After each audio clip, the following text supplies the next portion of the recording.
You have to stay home while we go on our family trip because it's more fun without anyone else there, my mother-in-law said happily on the phone. I might bring you back a souvenir if I remember. I was supposed to go on this trip with my in-laws and my husband, but now they were leaving me behind.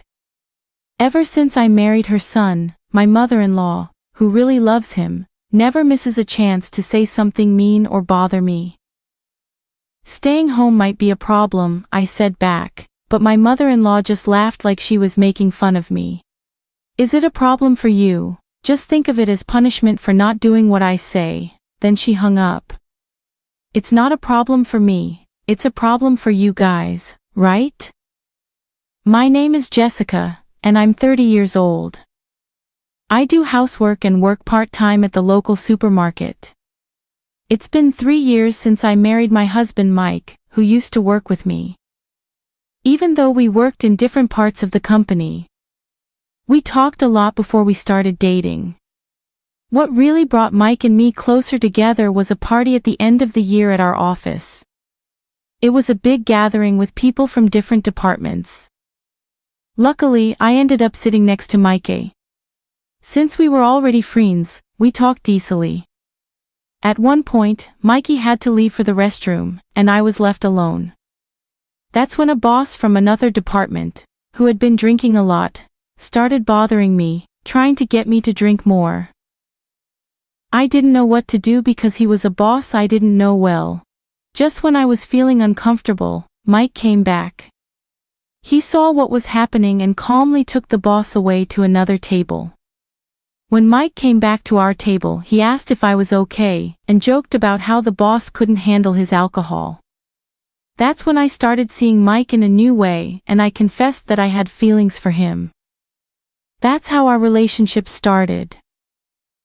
Things went smoothly from there, and we got married 3 years ago. Even though we don't have kids yet, our marriage is strong and happy. Even though Mike and I are happily married, there's one big problem: my mother-in-law, who we're currently living with. When we first got married, we had our own apartment, but there was a fire in the building next to ours, and our place got flooded with water from the firefighting efforts. We had to leave because our apartment wasn't safe to live in anymore. We didn't know where to go, but Mike's mom offered for us to stay with them. We were thankful for the help and moved in with them. But things got difficult after we moved in. My mother-in-law, who already made mean comments sometimes because she loves Mike a lot, started nagging me more often. One weekend, for example, I had finished all the chores and was relaxing with a cup of coffee in the living room when my mother-in-law came home. She started bustling around the house. Then she came up to me and said, "Jessica, you're not cleaning properly. You need to spend more time on it and be thankful for your hard-working husband. As his wife, it's your job to support him. I can't believe you can't even do that much. If you're not happy, then you should leave right now." Honestly, I felt frustrated, thinking, here we go again.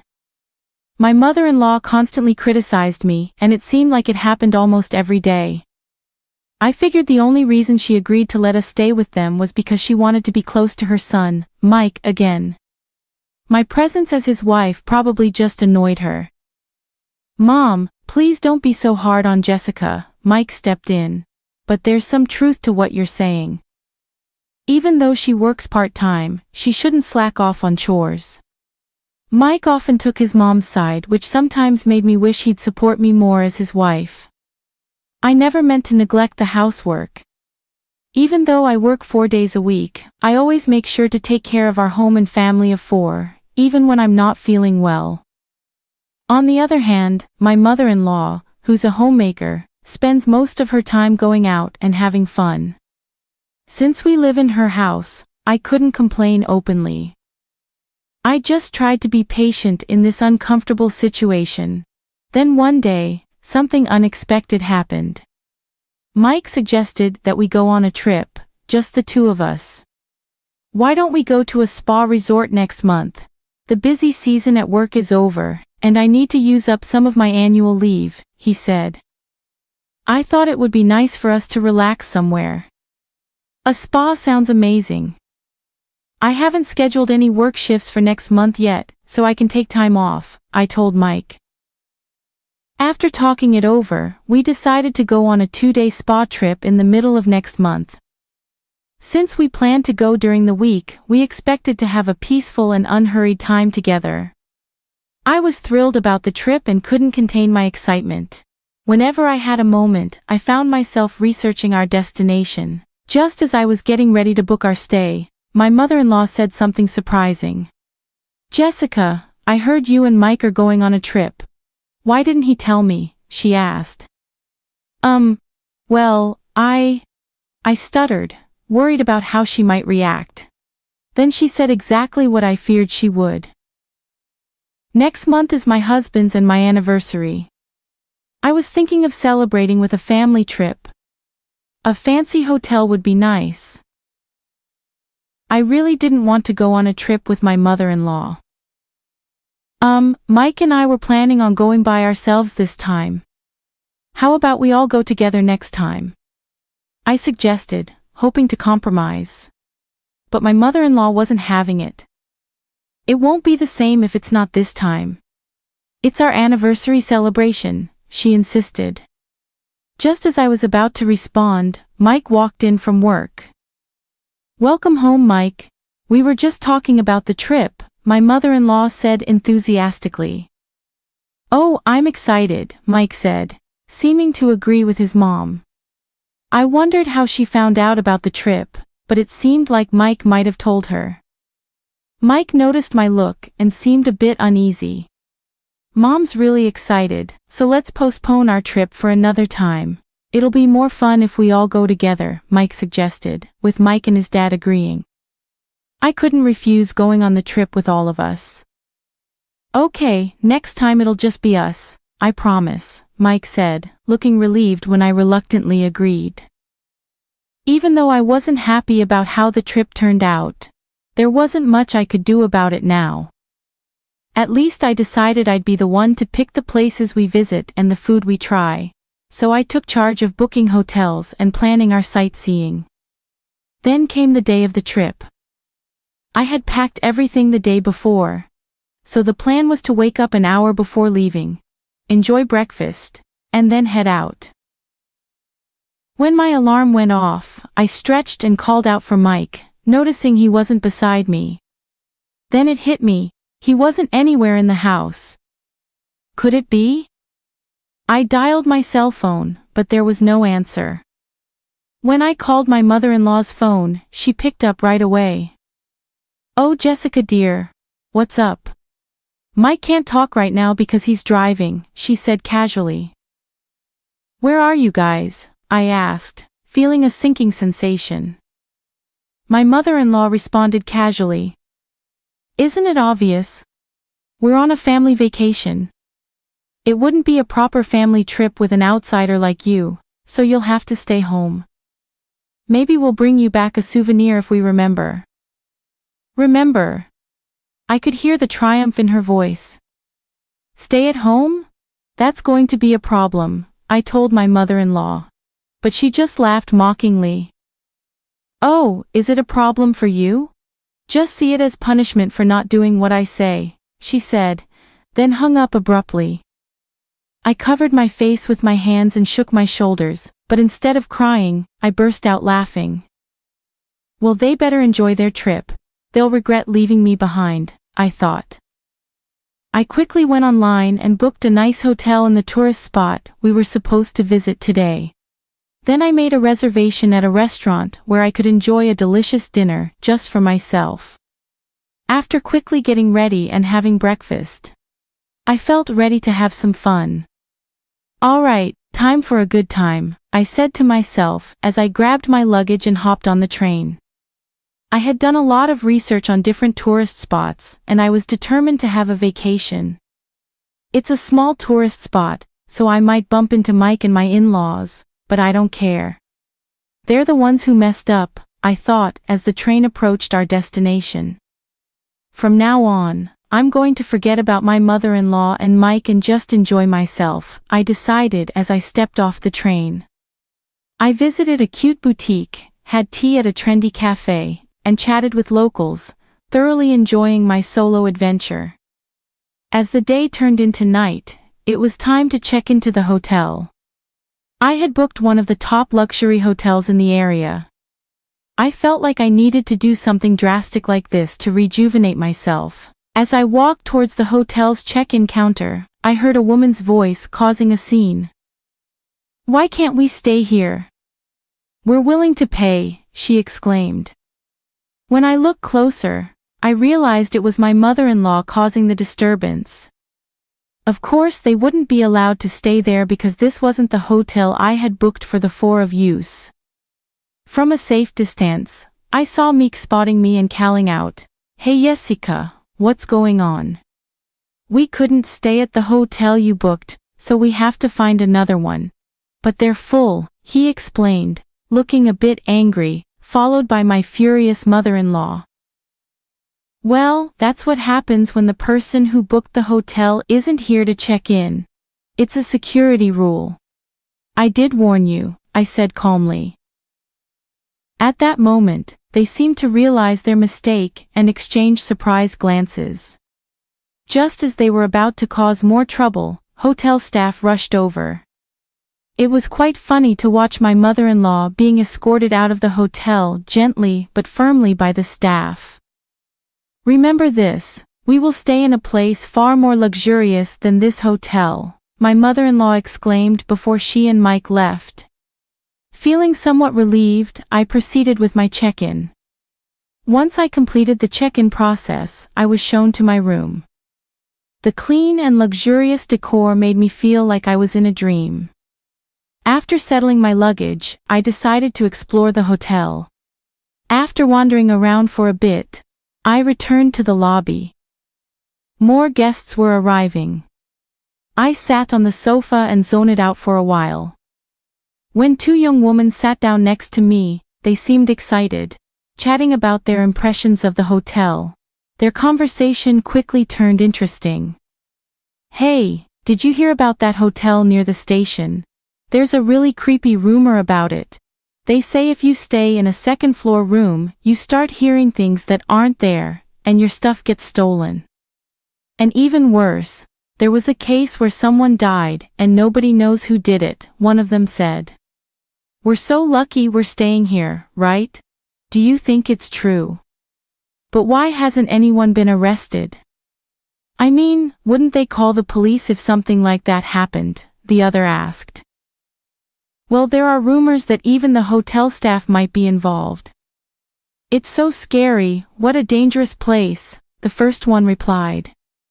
When I checked the time, I realized it was almost time for my dinner reservation. I quickly got up and hurried to the restaurant. The meal was so satisfying. After dinner I returned to the hotel, took a relaxing bath, changed into my pajamas, and settled in to watch TV. That's when my phone rang. "Hello, we found a hotel to stay in, and it's really nice.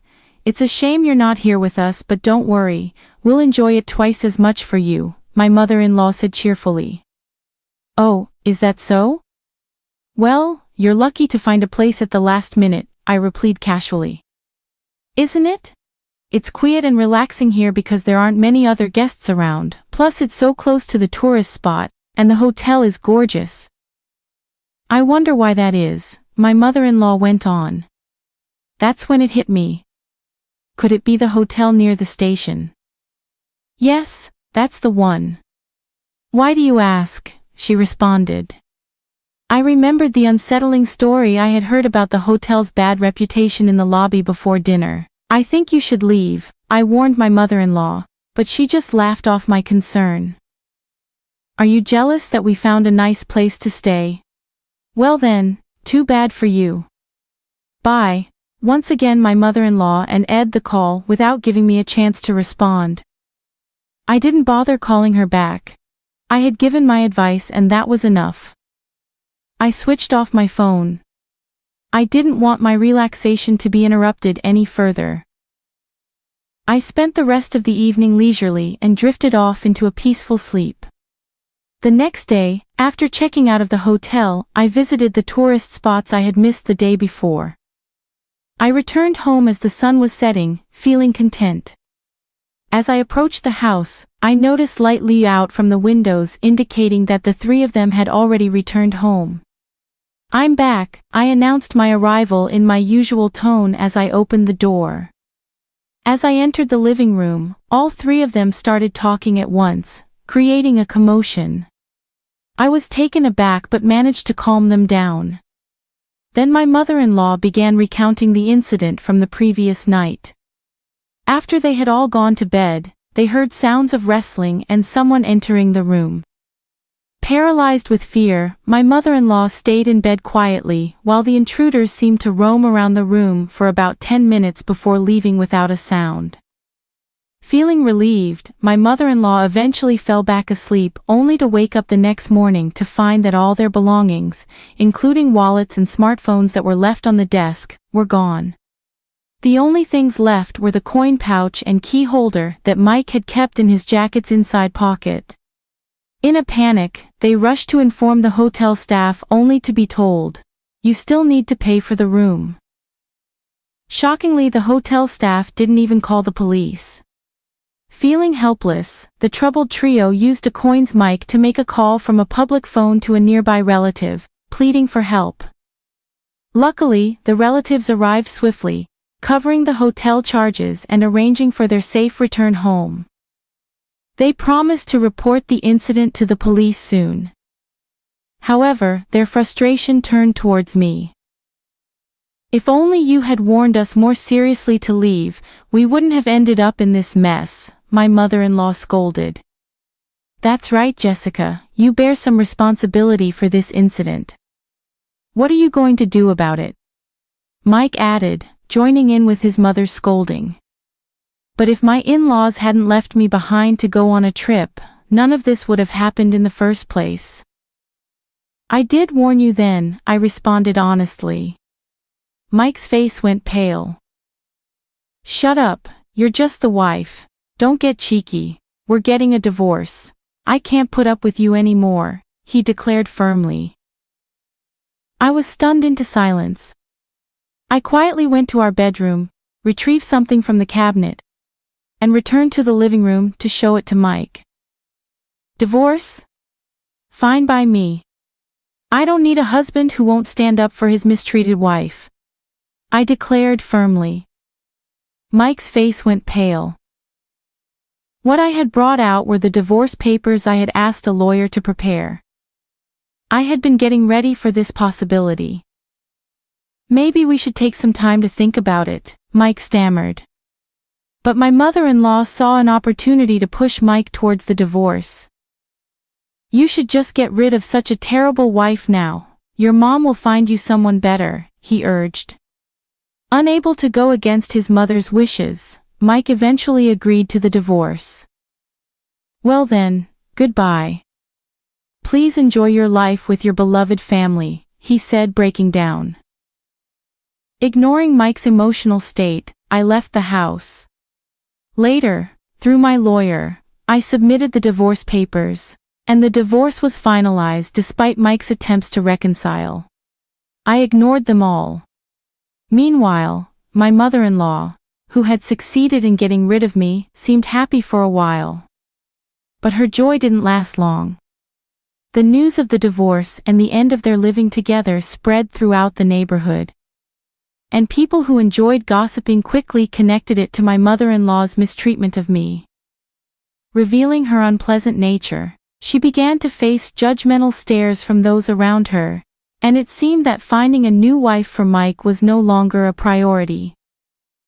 I returned to my hometown and was able to find a new job thanks to a friend's recommendation. After everything I've been through, I have my fill of marriage for now. I plan to enjoy being single for a while.